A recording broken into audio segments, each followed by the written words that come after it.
Hi, my name's Sonu Lamba, and today we're going to be making Greek salad. So I love making my own dressings for all my salads. So today we'll learn how to make homemade Greek dressing, and we'll be putting together the salad. So here's my list of ingredients. I have some extra virgin olive oil. So I'm just going to talk a little bit about extra virgin olive oil. This stuff is really good for you. It has a lot of antioxidants and vitamins in it because this is first press. So olive oils come in many different consistencies and varieties.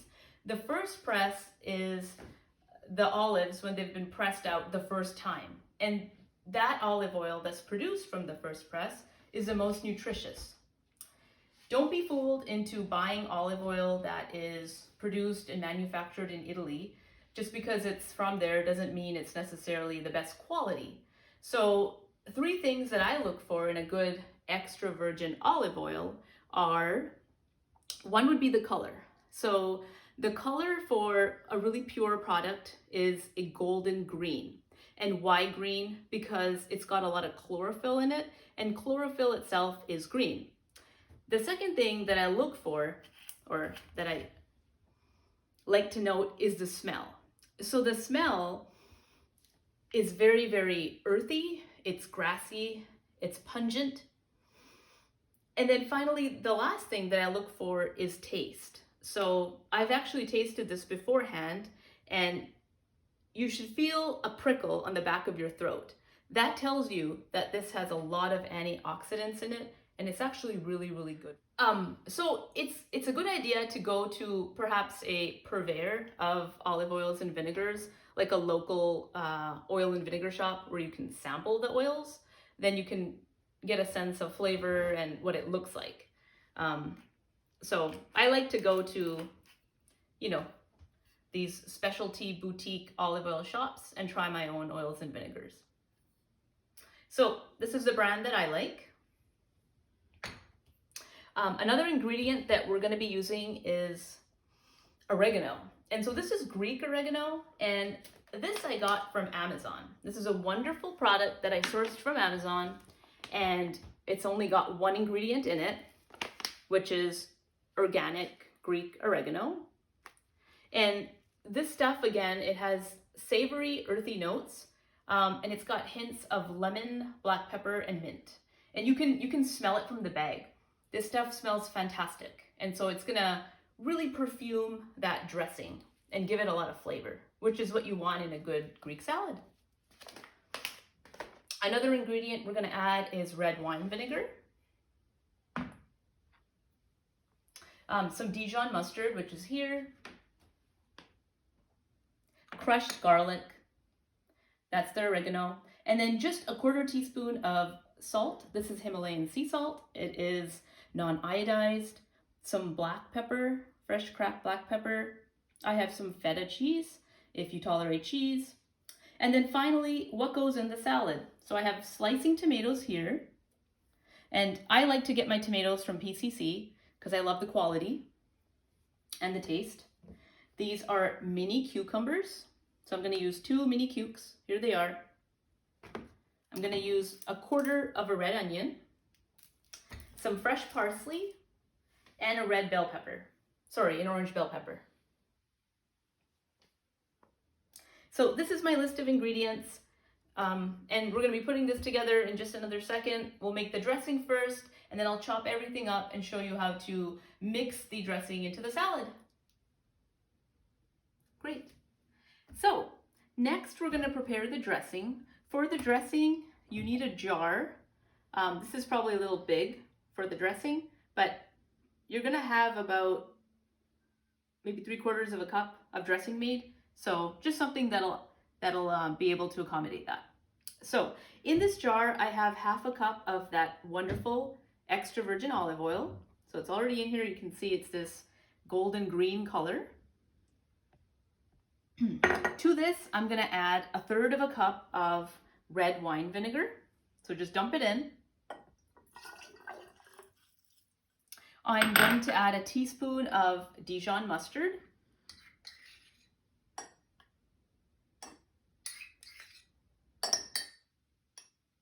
Great. I'm also going to add 3 cloves of crushed garlic to this. And to this, I'm also going to add my oregano. So again, choose a very aromatic oregano because that's going to help flavor the dressing.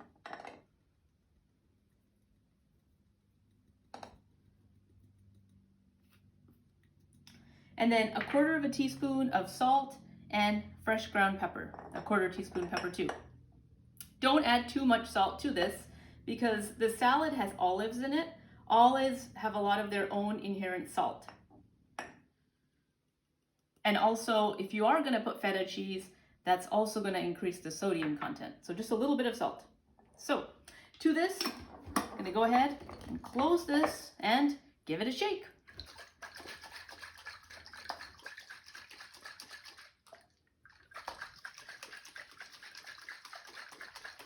Okay, ideally, this dressing should be prepared the day before. So if you have guests coming, make it the day before, put it in the fridge, and the flavors will just marinate. Welcome back. So we're going to be chopping some vegetables for our Greek salad. So I'm going to cut this in half, and I'm going to keep it kind of coarse. So it's really important that these tomato slices stay a little bit bigger, just so when the dressing goes inside, the tomatoes don't start breaking down. And I'm going to go ahead and just put this in my colander here. See, they're quite big pieces. And this is how they serve this salad in Greece. It's quite coarse.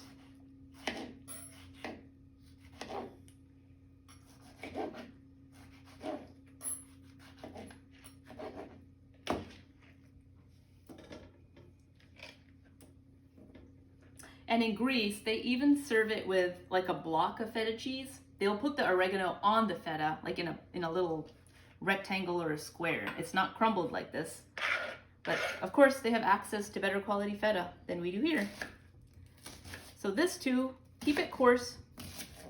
And just 1/4 of a red onion. And I'm putting in a colander so that all the liquid part of the tomato doesn't go in my dressing and make it all watery. I don't like soggy Greek salad. That's not very appetizing. Okay, so we're gonna do 1 more tomato. These tomatoes are so amazing.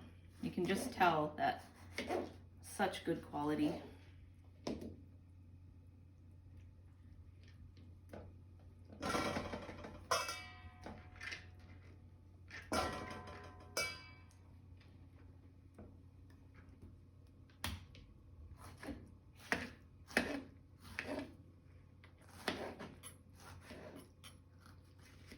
And the parsley we're going to use is Italian flat leaf parsley.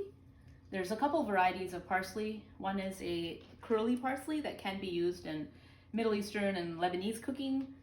The one we need is the flat leaf parsley.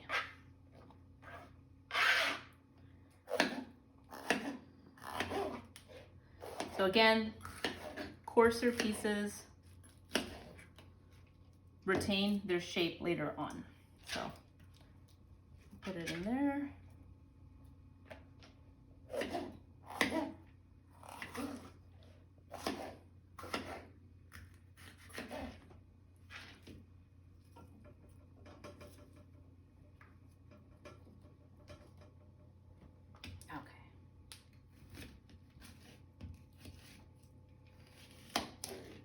So 1 central cut, and then I'm going to go ahead and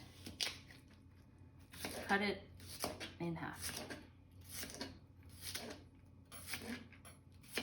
And if you make this salad and you have a lot left over, you can take it for lunch tomorrow. This is even better the next day.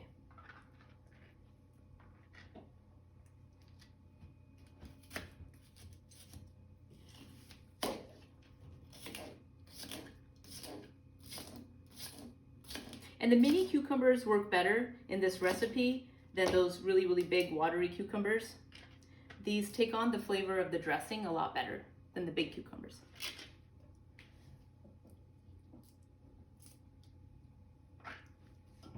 Okay. So we're actually also going to use some Kalamata olives. These have to be pitted.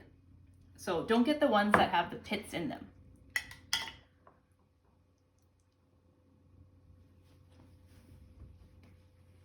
Okay, so I'm actually going to strain some olives.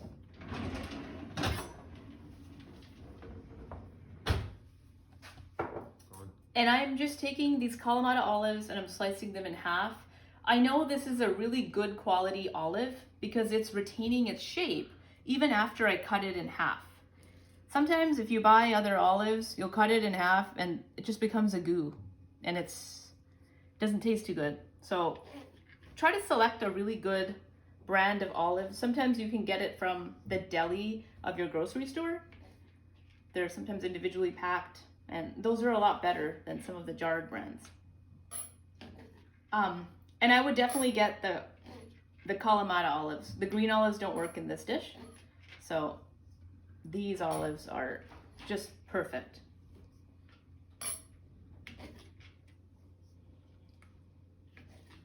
And I would recommend using about half a cup for the 2 tomatoes and the 2 cucumbers and the bell pepper. That's a perfect amount. So we are almost there. We're going to add our final ingredient, which is the Italian flat leaf parsley.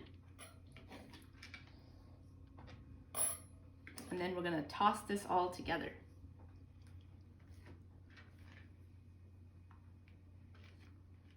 This is a great salad to take for lunch the next day with the protein source of your choice. It's great with crusty bread. You can have it with pita bread, hummus, and a salad. It's very filling and it's very fragrant and feels like something you'd eat at like a restaurant. But of course, you made it at home. Okay, so I'm going to go ahead and take my flat leaf parsley.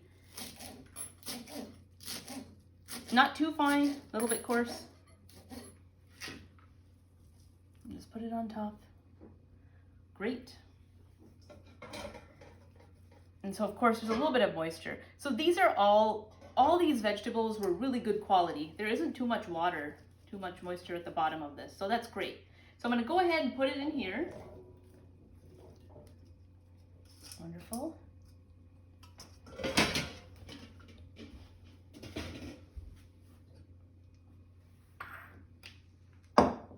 Okay, and now we're going to go ahead and give this a toss with our dressing.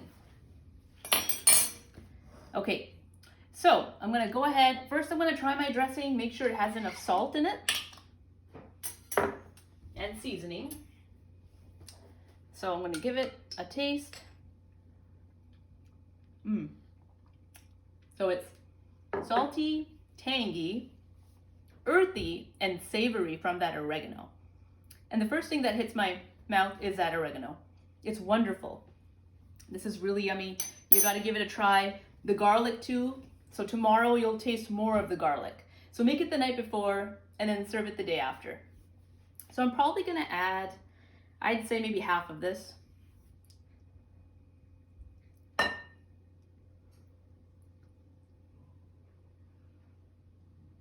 Great. And I'm going to give it a toss.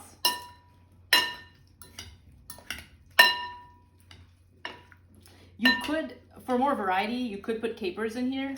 I like it without the capers, but you could definitely do that too.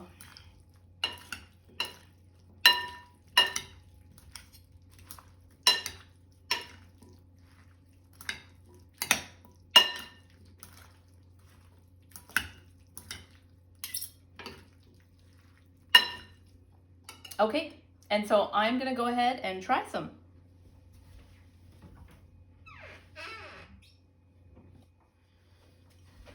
So I'm gonna pour myself just a little bit. Try to get a little bit of everything in there.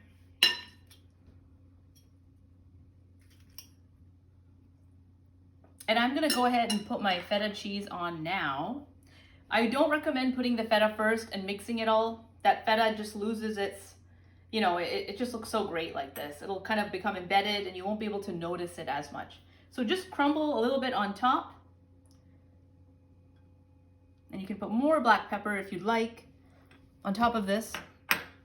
But I like it just like that.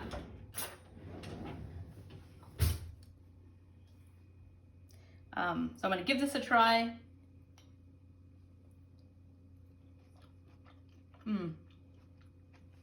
This is really, really good. I can taste the tang of the dressing. If you like tangy dressings, this is definitely a dressing that you need in your recipe collection. Try making it. I don't know if you can find a better Greek salad in a restaurant. It's that good. But of course, you have to invest in really good quality ingredients because that makes this dish. The good tomatoes, that wonderful oregano, that extra virgin olive oil, fresh flat leaf parsley. You just can't beat it. It's wonderful. Give this a try.